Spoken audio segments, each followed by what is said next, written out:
नीलाचल निवासाय नित्याय परमात्मने बलभद्र सुभद्राभ्यां जगन्नाथाय ते नमः। अचिंत्य व्यक्त रूपाय निर्गुणाय गुणात्मने समस्त जगदाधार मूर्तये ब्रह्मणे नमः। कक्षा में सभी का स्वागत है। पूर्व कक्षा में हम लोग कुछ सामान्य स्त्री जातक के बारे में चर्चा कर रहे थे कुंडली उदाहरण के साथ, और जो द्वितीय नंबर श्लोक में फलदीपिका ग्रंथ के 11वां अध्याय के स्त्री जातकाध्याय के द्वितीय श्लोक को चर्चा कर रहे थे, उसमें हम लोगों को पता चला था जो युग्म राशि है वो स्त्री कुंडली में अति उत्तम राशि होता है, और युग्म राशि में लग्न चंद्रमा सूर्य विद्यमान होने से स्त्री के जन्म कुंडली में शुभ फलप्रद होते हैं। इसीलिए यदि स्त्री की कुंडली में लग्न और चंद्रमा दोनों समराशि में हो और शुभ ग्रहों की दृष्टि युति हो, तभी वहां पुत्र पति एवं सभी प्रकार की सुख प्राप्ति होती है। नारी सुशीला होती है, आभूषण से युक्ता होती है। इसी प्रकार लग्न चंद्रमा दोनों यदि विषम राशि में हो, अशुभ ग्रहों की युति दृष्टि हो, वहां नारी स्त्री कुटिला होती है, कुटिला बुद्धि युक्ता होती है एवं अनेक सारे क्रोधों से युक्त होता है। उसके साथ साथ व्यवहार में कुशला भी नहीं होती है, पुरुष स्वभाव युक्ता होती है। जैसे पुरुष स्वभाव किसी किसी महिलाओं में दृश्यमान होता है और उसको अपने पति अपने काबू में नहीं रख सकते हैं, काबू में नहीं रहने वाले, उस प्रकार की लक्षण हम लोग पूर्व कक्षा में पढ़े हैं। 2 नंबर श्लोक तो हो गया था। तृतीय श्लोक के चिंतन करते हैं। क्या है स्त्री जातक अध्याय को व स्त्री कुंडली को, हम लोगों को कन्याओं की कुंडली को कैसे देखना चाहिए। कहते हैं सदराशंसयुते मदे द्वितीयशोर विद्यार्थवान् वांस्तत्पतिः व्यत्यस्ते कुतनो जडश्च कितवो निस्सु वियोगस्तयोः। विशेष करके हम लोग जब सॉफ्टवेयर किसी भी मोबाइल के सॉफ्टवेयर हो व लैपटॉप के सॉफ्टवेयर में देखते हैं, वहां एक नवांश कुंडली जन्म लग्न कुंडली दोनों आसपास में हम लोगों को प्राप्त होता है एवं कलत्र विचार व पत्नी विचार व पति विचार सप्तम भाव से किया जाता है। उसके साथ साथ जो नवांश कुंडली से कलत्र का विचार किया जाता है। नवांश कुंडली जो है वो पत्नी सुख व दाम्पत्य सुख के लिए प्रमुख विषय होता है। हर ग्रंथ में भी प्रतिपादन ये विषय किया गया है। इसलिए इस ग्रंथ में मंत्रेश्वर दैवज्ञ प्रतिपादन करते हैं सदराश्यंश युते, राशि एवं अंश, सदराश्यंश युते मदे द्वितीयशोर विद्यार्थवांस तत्पति ही। तो किसी भी भाव का जब हम लोग चर्चा करते हैं व फलादेश में लेते हैं, उसमें भाव, भाव का अधिपति, भाव का कारक, भावात भावाधिपति, भाव कारक वशात तत्त फलम जो जयत। भाव भाव का स्वामी, भाव का कारक। जैसे सप्तम भाव का कारक जो है वो शुक्र है, स्थिर कारक ग्रह शुक्र है।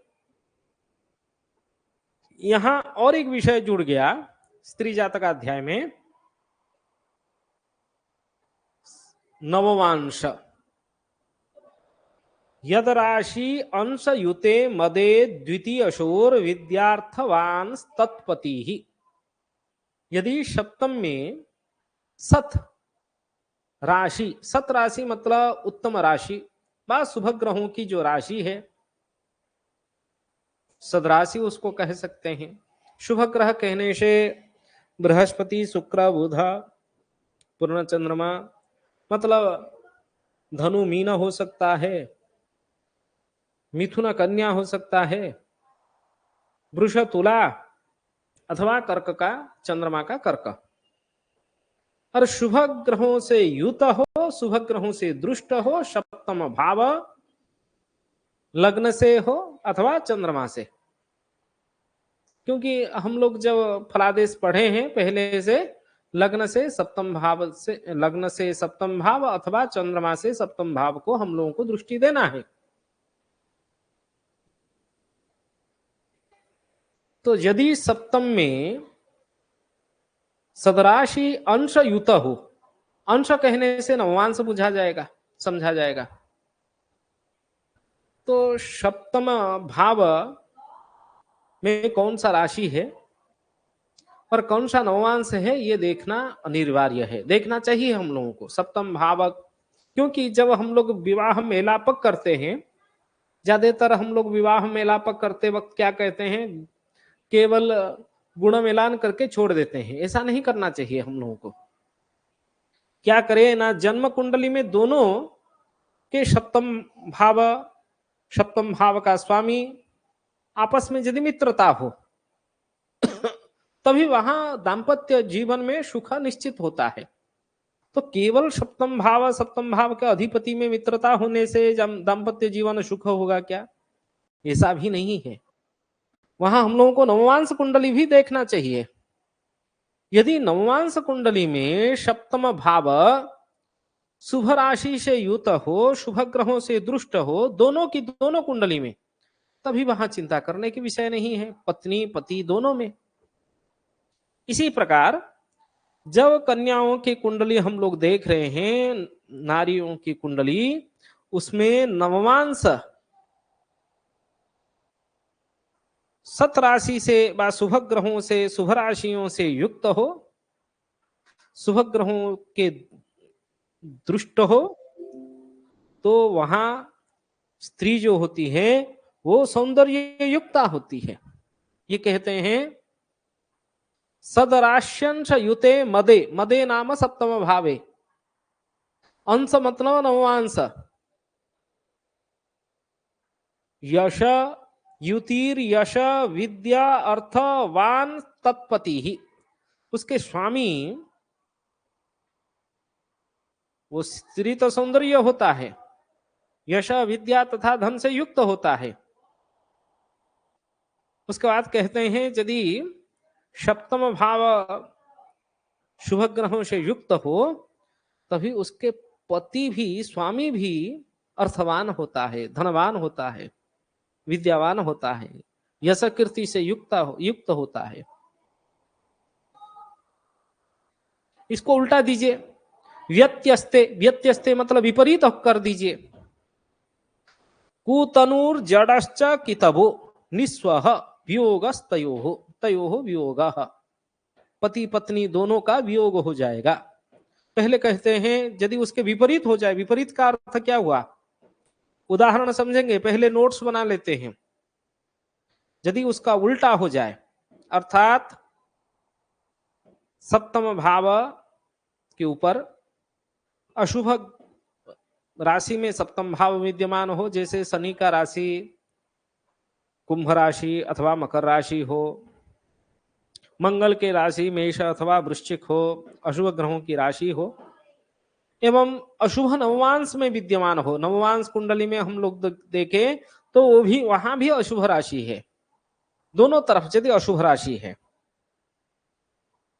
और पापक ग्रहों की युति दृष्टि हो अशुभ राशि के ऊपर, सप्तम भाव के ऊपर, अशुभ नववांश अशुभ राशि दोनों में सप्तम भाव में, तो वहां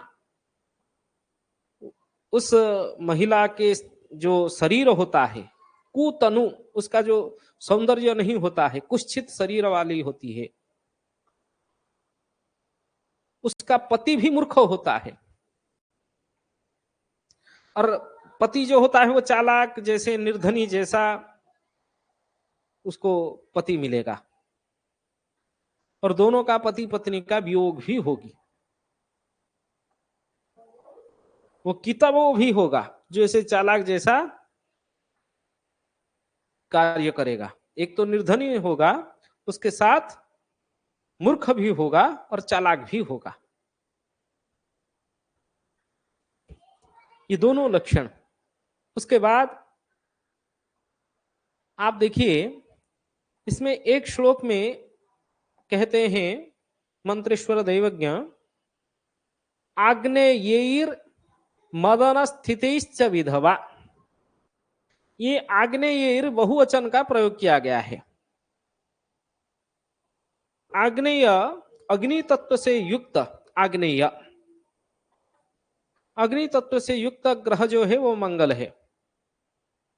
सूर्य भी है, केतु भी है, परंतु हम लोग जानते हैं लग्न व्यय च पाताले यामित्रे च अष्टमे कुजे कन्या भर्ता विनाशाय भर्ता कन्या विनाशक, जो नियम पढ़े हुए हैं वैधव्य दोष में, मंगल 1 4 7 8 12 में अशुभ होता है, मंगल दोष को उत्पन्न करता है।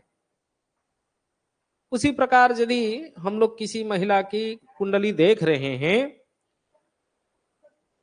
आग्नेयर मदन स्थित, मदन मतलब सप्तम भाव, सप्तम भाव में मंगल बैठा हो, और यहां बहुवचन का प्रयोग किया है, तो एक केवल मंगल बैठ जाने से यह लक्षण होगा ऐसा नहीं है। लग्न से सप्तम में मंगल हो एवं केतु अग्नि तत्व युक्त ग्रह है, केतु भी विद्यमान हो, सूर्य अग्नि तत्व युक्त ग्रह है, वो पापक ग्रह है, वो भी विद्यमान हो, सूर्य केतु मंगल तीनों हो, तो निश्चित रूप में वहां वैधव्य दोष उत्पन्न होता है। ये कहते हैं मिश्रैर पुनर्भूर भवेत। पुनर्भू मतलब पुनर्विवाह, जिसको उसको हम पुनर्भू कहते हैं। अष्टम भाव में यदि पहले कह दिए सप्तम में, यदि सप्तम भाव में मंगल बैठा हो एवं जो अग्नि तत्व युक्त ग्रह है वो जैसे सूर्य केतु, ये भी हम लोग ग्रहण कर सकते हैं, मंगल के साथ अग्नि तत्व ग्रह बैठने के कारण विधवा होगा। उसके बाद कहते हैं मिश्री ही पुनर्भू मतलब पुनर्विवाह करेगा। शुभ पापक ग्रह दोनों यदि मिश्रित ग्रह सप्तम भाव में विद्यमान हो तभी वो पुनर्विवाह कर सकता है व्यक्ति, महिला जो नारी है वो पुनर्विवाह करेगा। उसके बाद कहते हैं क्रूरेशु आयुषी, आयुषी अष्टम भाव, आयु स्थान जो है वो अष्टम भाव है। पापक ग्रह क्रूर ग्रह यदि अष्टम भाव में विद्यमान हो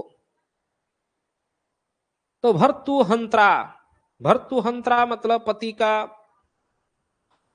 भर्तृ पति का हता माने हनन करने वाली, जैसे पति हंता, पति की अल्पायु होगी और पति आयु का हरण करने वाली होगी, अर्थात पति उसके अल्पायु हो गए।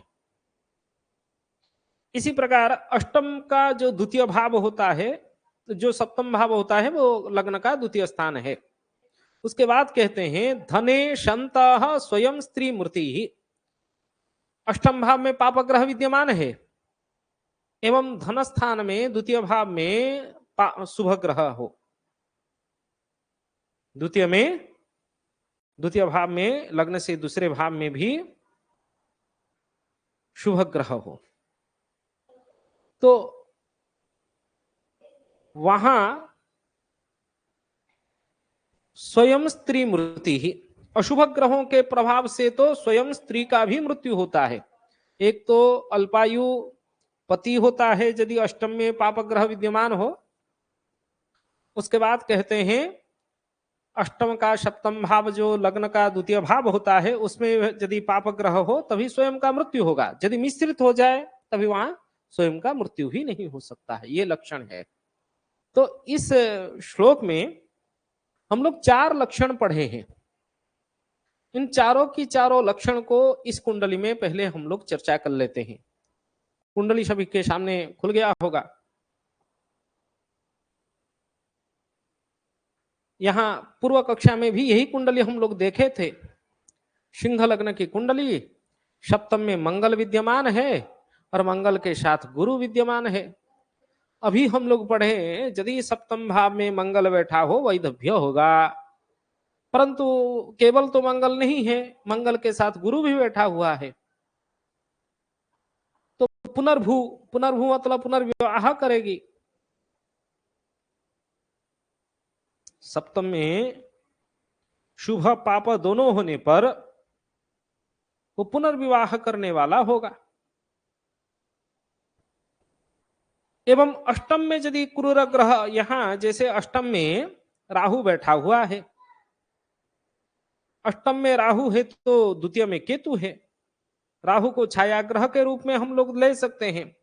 राहु केतु दोनों त्रिक भाव में एवं अशुभ स्थान में अशुभ फलप्रद, शुभ स्थान में शुभ फलप्रद होते हैं। दोनों छाया ग्रह है, हम लोग लघु पाराशरी वचन भी पढ़े हुए हैं। तो स्वयं का भी आयु का हरण करने वाली एवं उसके पति के आयु का भी हरण करने वाली ये होगी, मतलब पति भी अल्पायु होगी, होगा। उसके जन्म कुंडली के ग्रह योग के लक्षण के कारण पति का भी आयु का हानि होगा। और हम लोग पढ़े दोनों यदि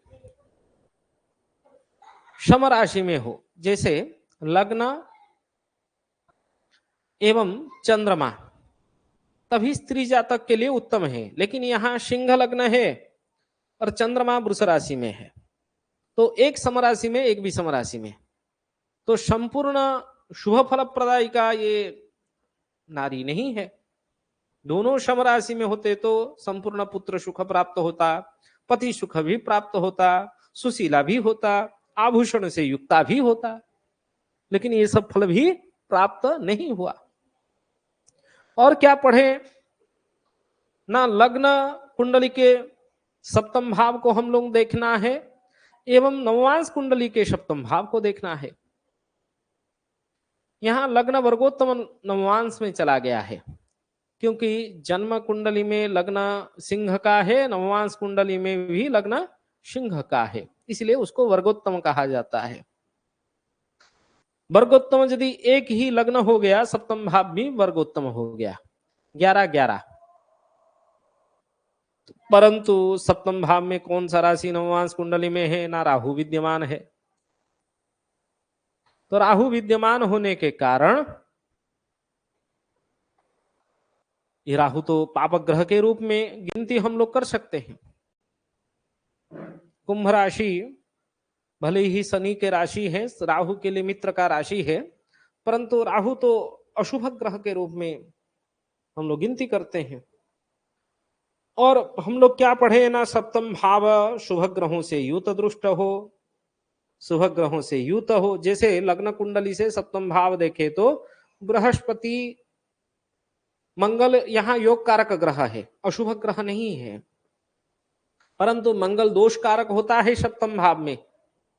और विशेष करके मंगल के लिए लड़कियों की कुंडली में मंगल दोष का विशेष विचार किया जाता है। भले ही वो सिंह लग्न के कारण योग कारक ग्रह हो जाए और भले ही वो बृहस्पति का मित्र हो जाए, भले ही केंद्र त्रिकोणाधिपति परस्पर संबंध से राजयोग उत्पन्न होता है। हम लोग जानते हैं मंगल गुरु का जो युति है वो राजयोग को उत्पन्न कर रहा है सप्तम भाव में, तो पति सुख प्राप्त होगा, पति का भाग्योदय भी होगा इस कुंडली के कारण। परंतु जो लक्षण अभी हम लोग पढ़े सप्तम में शुभ ग्रहों की युति दृष्टि, यहां तो शुभ ग्रहों की युति दृष्टि नहीं हुआ ना, मध्यम हो गया, कुछ शुभ कुछ पाप। और नववांश कुंडली में भी सप्तम भाव शुभ ग्रहों से युत नहीं है,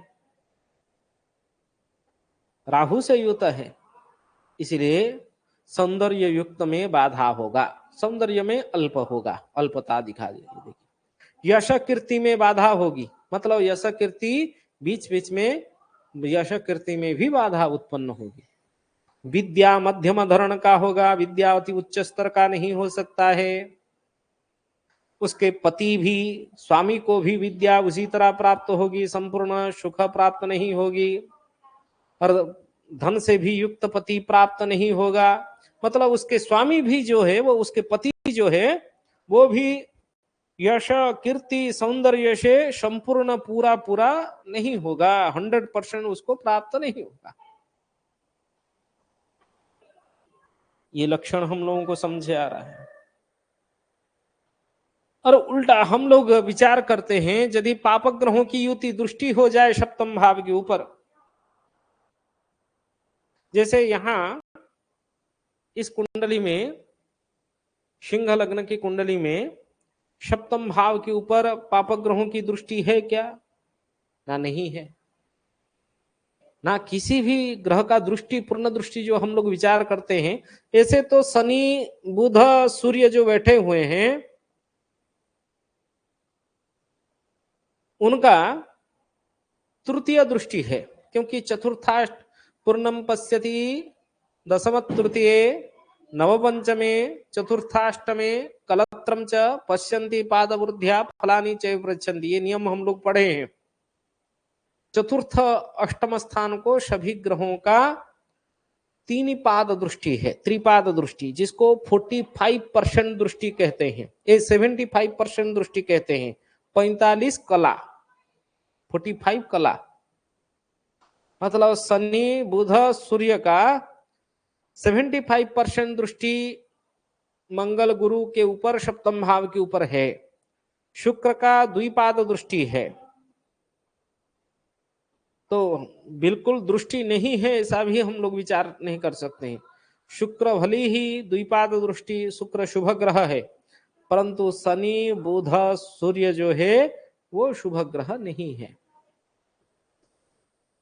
शनि सप्तमेश है, क्योंकि हम लोग पूर्व कक्षा में पढ़े हैं, जिस भाव का अधिपति उसी स्थान में बैठ जाए तो वो फलप्रद होता है।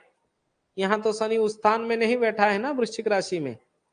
शनि सप्तमेश मंगल के राशि में बैठा है, और मंगल चतुर्थेश शनि के राशि में बैठा हुआ है। इसलिए शनि मंगल में परस्पर में स्थान विनिर्मय संबंध बन रही है। चतुर्थेश सप्तम में, सप्तमेश चतुर्थ में। और हम लोग सुख स्थान से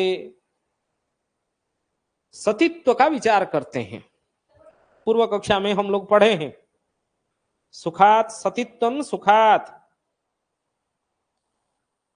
यहां शनि मंगल भले ही पापक ग्रह हो, परंतु चतुर्थेश सप्तमेश दोनों परस्पर स्थान का विनिर्मय करने के कारण इनमें आपस में दशम चतुर्थ संबंध बन रहा है।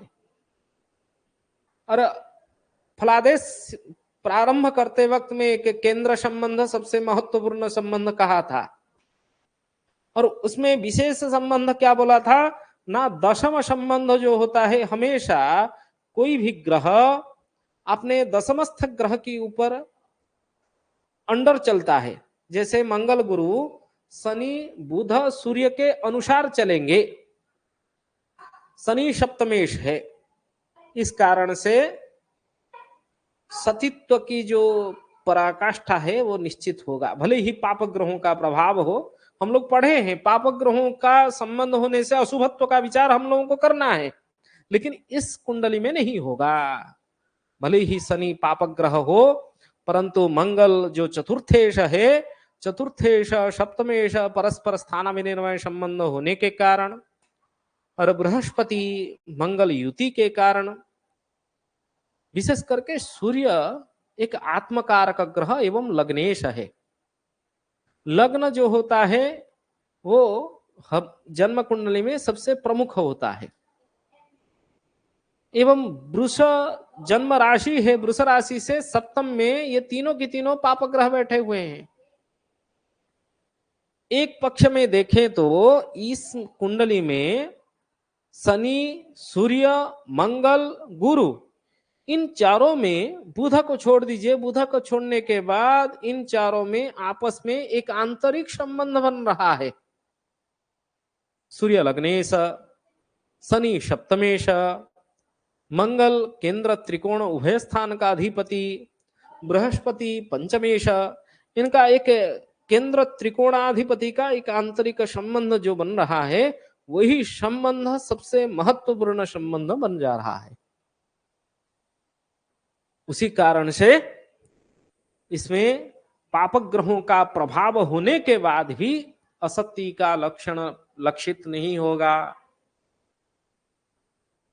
संपूर्ण अशुभत्व का लक्षण लक्षित नहीं होगा। जैसे हम लोग वैधव्य दोष का विचार कर रहे हैं, वैधव्य होना मंगल दोष के कारण, परंतु आप लोग जानते हैं वैधव्य हर किसी का होता है। कभी किसी किसी का बुढ़ापे में हो जाता है, किसी का 32 वर्ष के आयु में वैधव्य हो जाना, किसको 50 वर्ष के आयु में वैधव्य होना, दोनों क्या समान है? नहीं है। अरे कम उम्र में वैधव्य होना ज्यादा वैधव्य दोष युक्त है। बुढ़ापे में यदि कोई वैधव्य हो रही है, विधवा हो रही है, उसको उतना हम लोग मानते नहीं है। अरे वो बुढ़ापा हो गया था और पति उसका चला गया, उस प्रकार हम लोग मानते हैं। कोई ना कोई तो आगे जाएगा, पहले मरेगा, पत्नी मरे व पति मरे। यहां मंगल बृहस्पति के युति के कारण जो विवाह के उपरांत तुरंत वैधव्य हो जाएगा, इस प्रकार के लक्षण घटित नहीं होगा। विलंब में वैधव्य दोष भले ही है, सामान्य दोष है, वो विलंब में प्राप्त होगा। और आप बल विचार को देखिए ध्यान पूर्वक। इस कुंडली में चंद्र बुध दोनों बलवान है। बुध सर्वाधिक बलवान, उसके बाद चंद्रमा है, और सूर्य से सप्तम भाव में चंद्रमा बैठा हुआ है। और सूर्य की अंश जो है वो 28 अंश है, चंद्रमा की अंश जो है वो 11 अंश है। इससे हम लोगों को पूरा पता चल रहा है चंद्रमा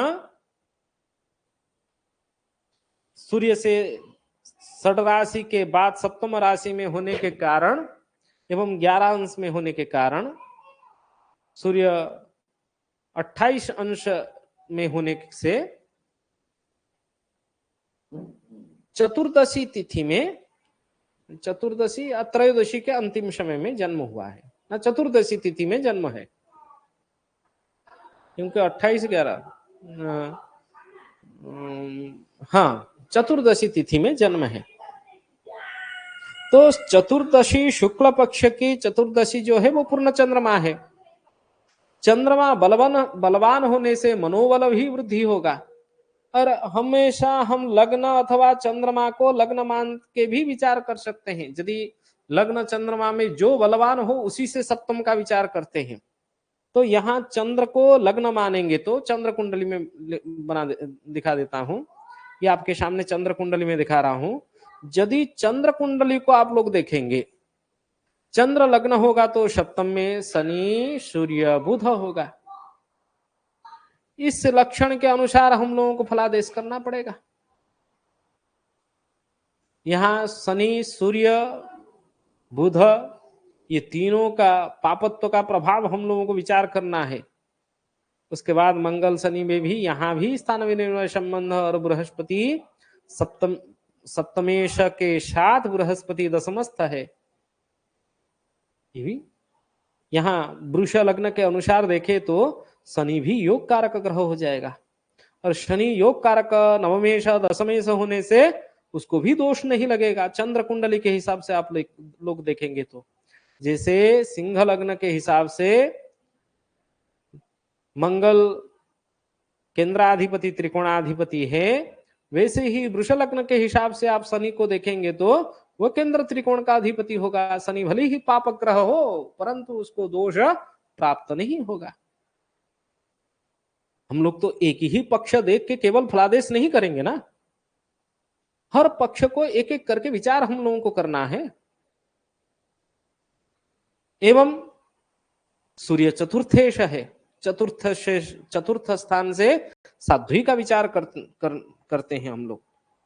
चतुर्थ भाव क्या स्त्री के कुंडली में सतीत्व का प्रतीक है, और सूर्य भी आत्मकारक ग्रह है, मित्र के घर में बैठा हुआ है, मंगल उसका मित्र है, तो सूर्य के लिए वो स्थान अतिमित्र का स्थान हो जाएगा। बृहस्पति मंगल की युति मित्रता की युति होगी। भले ही वृष लग्न में बृहस्पति शुभ कारक ग्रह नहीं है, परंतु नित्य शुभत्व के कारण और मंगल का मित्र होने के कारण उसका फल भी पॉजिटिव प्राप्त होगा। इसी कुंडली में आप कर्म क्षेत्र का विचार करें। आगे हम लोग स्त्री के कुंडली में कैसे कर्म का विचार करते हैं उसको भी चिंतन करेंगे। थोड़ा सामान्य हल्का सा मैं आप लोगों को सूचित करता हूं। हम लोग आजीविका विषय भी कोई कोई कक्षा में हम लोग कर्म जीवाध्याय को पढ़े हैं। उसमें कर्म स्थान में जो ग्रह विद्यमान हो उससे कर्म प्राप्ति होता है, परंतु लग्न चंद्रमा देखा जाता है, उन दोनों में से जो सर्वाधिक बलवान हो उसी से हम लोग चिंतन करते हैं। जैसे लग्न चंद्रमा से देखा जाए तो यहाँ चंद्रमा सर्वाधिक बलवान ग्रह है। तो चंद्र कुंडली के हिसाब से दशम स्थानस्थ ग्रह जैसे गुरु मंगल, उससे कर्म का प्राप्ति होता है। गुरु जो है वो सुहृत संबंधित कर्म प्रदान करता है और मंगल भी शत्रु विजयी संबंधित कर्म को प्रदान करता है। एवं कर्म का अधिपति शनि जिस नववांश में बैठा होगा उसी के अनुसार कर्म प्राप्ति होता है। नववांश कुंडली को आप लोग देख लीजिए, शनि बैठा हुआ है धनु नववांश में। धनु बृहस्पति का नववांश होता है। बृहस्पति एक तो चंद्र कुंडली के हिसाब से बृहस्पति मंगल दोनों बैठे हुए हैं दशम स्थान में। बृहस्पति एक विद्या व अध्ययन अध्यापन का कारक ग्रह है, एवं बृहस्पति के नववांश में शनि बैठा है जो कर्म का अधिपति है। उससे कर्म बृहस्पति संबंधित कर्म प्राप्ति होगा। बृहस्पति संबंधी कर्म इसी फलदीपिका ग्रंथ में आप लोग कर्म जीवाध्याय से पढ़े होंगे। जो पंचम अध्याय है उसको आप लोग देखेंगे तो उसमें बृहस्पति से कौन सा कर्म विचार करना चाहिए वो लिखा हुआ है। जीवान सके भू सुर देवता नाम समाश्रयाद भूमि पति प्रसादात पुराण शास्त्रा गमनीति मार्गात धर्म उपदेशेन कुसीद वृत्त्या। बृहस्पति एक अध्ययन अध्यापन प्रवचक प्रदान माने प्रवचक गुण को प्रदान करने वाला ग्रह है। मतलब टीचिंग लाइन में जा सकता है, पुराण शास्त्र आगम नीति उस प्रकार के शास्त्र को अध्ययन करने वाला, देवता असुरों से देवता एवं राजाओं से प्रशंसा पाने वाला, व देव कार्य में निपुण, व कर्मकांड इत्यादि करने वाला। इस प्रकार बृहस्पति का नववांश का फल हम लोगों को प्राप्त होता है। तो ये एक ही कुंडली से हम लोग पहले निर्णय लेंगे सिंह लग्न की कुंडली देखें या चंद्र लग्न की कुंडली देखें, उसके बाद एक एक करके अध्ययन करेंगे तो उसमें बड़ा आनंद आएगा। और जैसे यहाँ नववांश कुंडली में यदि लग्न चंद्रमा दोनों समराशि में हो तभी बड़ा उत्तम होता है। परंतु आप नववांश कुंडली में देखिए, लग्न है सिंह, चंद्रमा है मेष, दोनों के दोनों विषम राशि है। केवल लग्न कुंडली में सिंह वृष था, नववांश में दोनों के दोनों विषम राशि, और स्त्री के जातक में विषम नववांश भी उत्तम शुभ फलप्रद 100% पॉजिटिव फल नहीं होता है। तो दाम्पत्य जीवन में भी इस महिला को संपूर्ण जीवन भर सुख प्राप्त नहीं होगा। इस प्रकार विचार है। और बाकी अगले कल की कक्षा में हम लोग पढ़ेंगे। ये एक ही श्लोक हम लोग चर्चा कर पाए आज। सदराश्यंश युते मदे, क्या था श्लोक? सदराश्यंश हट गया क्या? चला गया। सदराश्यंश युते मदे द्वितीयशोर विद्यार्थवान तत्पतिर व्यस्त। यही है। थोड़ा सा बड़ा कर देता हूं, इसको नोट बना लीजिए। सद्राश्यं सयुते मदेद्युति यशोर विद्यार्थवान् तत्पतिः व्यत्यस्ते कुतनूर्जडश्चकितभो निःस्ववियोगस्तयोः आग्नेयैर्मदनस्थितैश्च विधवा मिश्रैः पुनर्भुर्भवे क्रूरेष्वायुषे भर्तुहं त्रपीधने क्षमता स्वयं स्त्रीमृति। एक ही श्लोक का हम लोग फलादेश साथ चर्चा कर पाए हैं और अगले कक्षा में इसी स्त्री जातक अध्याय का एक दो श्लोक अध्ययन करेंगे। उसके बाद फिर से आयु विचार के ऊपर चलेंगे। यदि किसी के मन में कोई प्रश्न हो व जिज्ञासा हो करे, नहीं तो कक्षा पर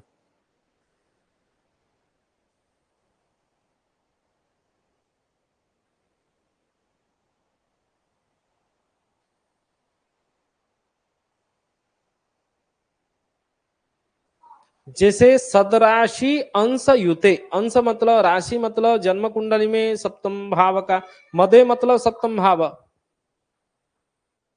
मदे मतलब सप्तम भाव, सप्तम भाव सद राशि मतलब उत्तम राशि शुभ राशि से युक्त हो एवं अंश भी शुभ राशि से, अंश मतलब नवमांश, नवमांश भी शुभ नवमांश में युक्त हो, दोनों यदि शुभ से युक्त हो।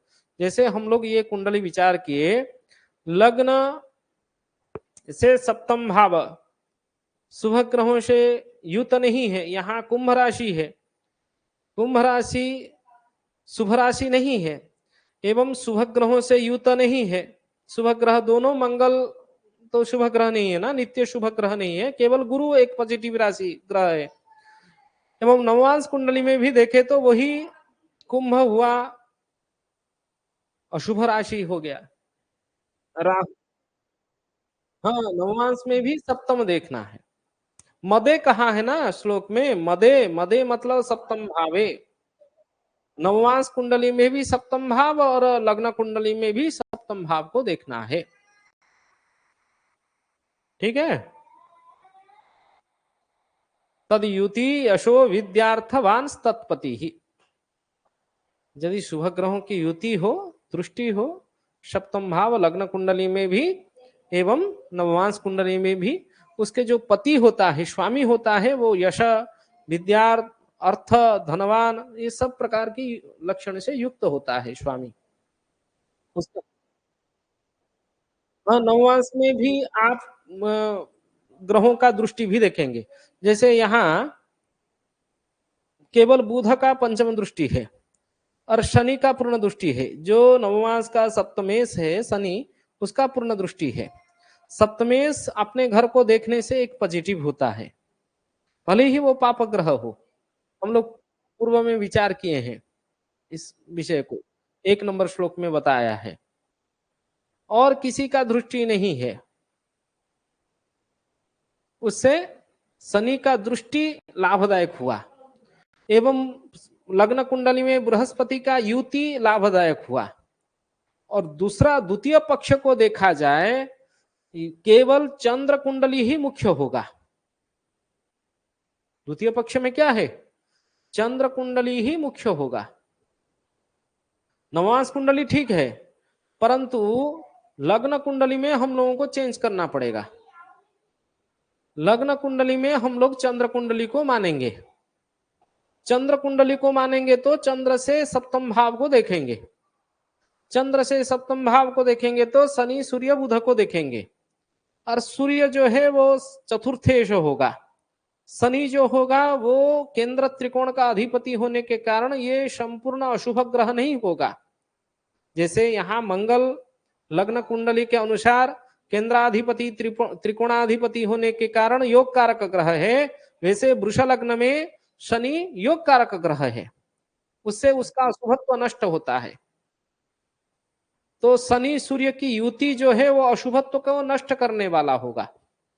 एवं शनि मंगल में जो स्थान विनिर्मय संबंध हो रहा है वो पॉजिटिव उसको प्राप्त होगा।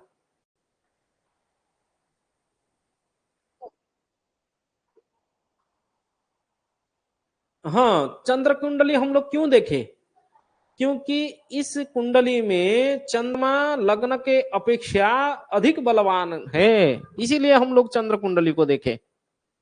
यदि चंद्र, हाँ अभी यही चार्ट में दिखा रहा है ना, चंद्रमा अधिक बलवान है षड़बल में।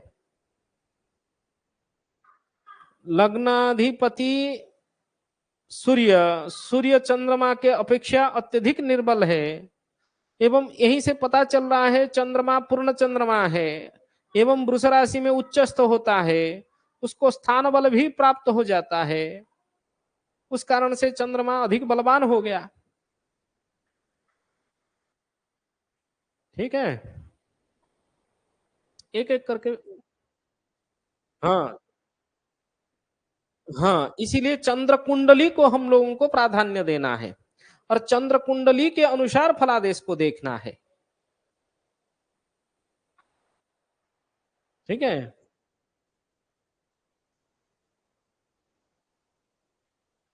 हाँ हाँ हाँ हाँ, जैसे यहाँ चंद्र कुंडली से भी सप्तम में शुभ अशुभ दोनों है, शनि सूर्य बुध, एवं लग्न कुंडली के हिसाब से देखा जाए तो मंगल गुरु, तो यहाँ पुनर्विवाह भी हो सकता है, लेकिन ऐसा नहीं होगा।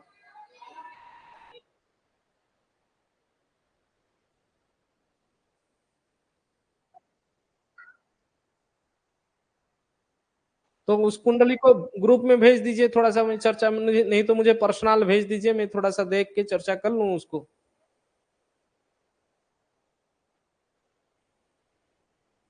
ठीक है। हाँ ठीक है। हाँ हाँ हाँ हाँ हाँ हाँ, बैठ, भेज दीजिए। ठीक है, धन्यवाद आपको। चले, प्रणाम। तो कक्षा को विराम दो। प्रणाम।